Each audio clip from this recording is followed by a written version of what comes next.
The sun had barely risen over the city of Clearwater when the streets began to stir.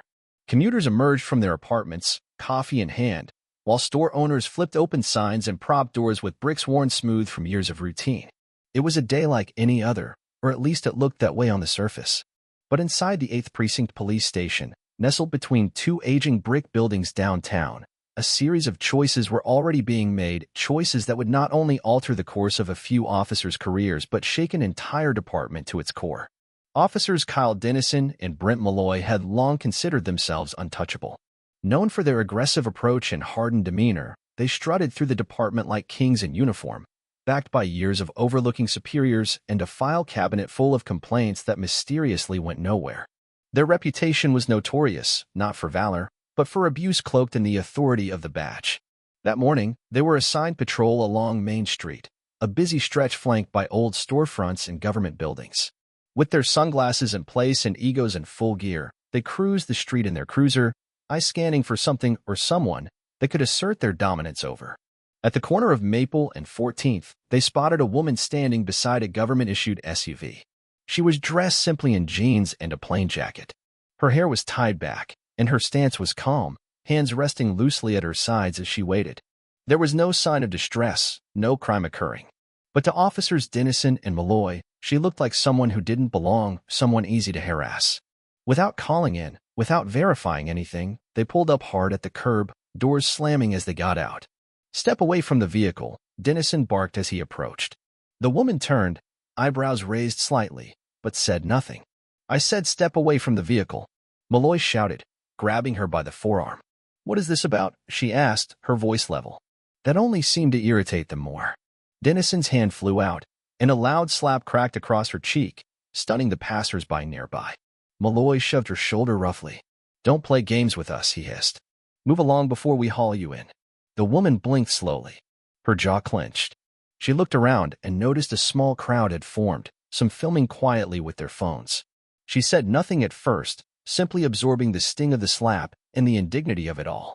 Then, she looked straight at Dennison and said, evenly, "You've just made the biggest mistake of your careers."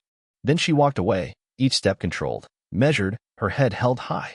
The two officers scoffed. "Probably homeless," Malloy muttered. "Yeah," Dennison laughed. "She'll disappear by lunch." They had no idea who she was, and that ignorance would soon cost them everything. Major Camille Hart had seen war zones quieter than what her mind felt in that moment. A decorated officer in the United States Military Police Corps, she had returned stateside just weeks prior. Her assignment in Clearwater was temporary, visiting her husband, a State Department employee stationed there. That morning, she'd waited outside while he picked up pastries at a small bakery. The SUV was hers. The badge was hers. The authority she carried was one few could match. And now, she had been assaulted, without provocation, by two city officers too arrogant to ask a single question. By noon, Major Hart stood at the front steps of the 8th Precinct Police Station, no longer in casual attire. She wore the crisp, dark green of her Class A uniform. Her boots polished, her decorations displayed, her nameplate reflecting the noonday sun. Behind her stood two men in suits, representatives from Internal Affairs. When she entered the building, conversation stopped. Typing paused. Phones were slowly lowered. Every officer within line of sight turned to look at the woman who walked with poise and precision, the very embodiment of military discipline. She didn't need to say who she was. The moment they saw the name Hart stitched above her breast pocket, followed by the row of commendations and the silent storm in her eyes, they knew. Captain Alan Ruiz rose from his desk the moment she entered his office. "Major Hart." She nodded once, removed her cap, and placed it on his desk. "Captain Ruiz," she said calmly, "I'm here to file an official complaint, and I brought the footage."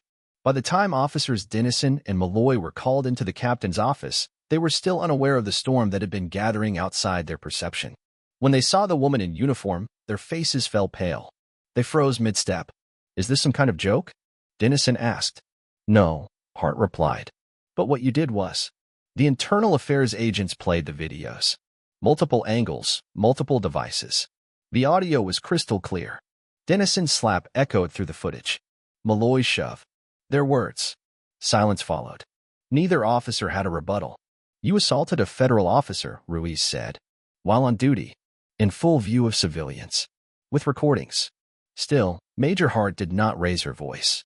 She did not gloat. She simply said, "You will answer for your actions. And this time, your uniforms won't shield you." Within hours, news of the assault spread across the city. Military police officer assaulted by local cops headlined the evening broadcasts. The videos had gone viral. Across platforms, people were furious. Some compared it to past abuses, others demanded immediate consequences. City council members received thousands of messages. Protesters began organizing. The mayor held a press conference the next morning. "We are committed to accountability," she said. "We are reviewing all procedures. And we support a full, independent investigation." Major Hart declined every interview request. She refused to appear on television. She issued no public statement. But her silence didn't make her invisible, it made her powerful. A symbol, the embodiment of strength and restraint. An independent investigation began immediately.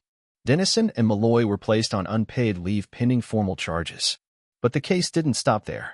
Dozens of citizens began submitting statements about past abuse at the hands of Dennison and Malloy. Internal Affairs had to reopen closed cases. Other officers were implicated in patterns of misconduct. Anonymous tips flooded the hotline. The police chief, under growing scrutiny, submitted his resignation within a month. By the time the courtroom doors opened 6 months later, the city had changed. New training protocols were in place. Civilian oversight committees had been approved. But the most powerful change came from what people felt, a shift in the air. A belief that, finally, someone had stood up, and something had happened. Major Hart's testimony was the highlight of the trial. She recounted the moment, the slap, the public humiliation, the quiet threat. But she didn't dwell on anger. "I've been trained to handle conflict," she said. "I've been in far worse situations. But what struck me that day wasn't the pain. It was the silence. The silence of a crowd watching it happen and feeling powerless to stop it. That's what I want to change." The courtroom fell still. The verdict came later that week. Both Dennison and Malloy were found guilty on multiple charges, including assault, abuse of power, and civil rights violations. They were sentenced to prison terms and permanently barred from serving in law enforcement again. But the greatest punishment was public shame. Their faces circulated with the headlines. They became examples in seminars, lessons in ethics classes, cautionary tales of unchecked authority. Major Hart returned to her post shortly after. She received the Medal of Civil Courage from the city. Her face was never used in publicity, but her story was taught in academies across the country. And every time she visited Clearwater after that, the same officers who once ignored her would stand a little straighter, speak a little softer, and remember the day the quiet woman in plain clothes reminded them of what the badge is supposed to stand for. This story was never just about two bad cops. It was about what happens when someone refuses to be silenced. It was about justice, not delivered in rage, but in discipline. And it was about the kind of strength that doesn't come with fists, but with integrity.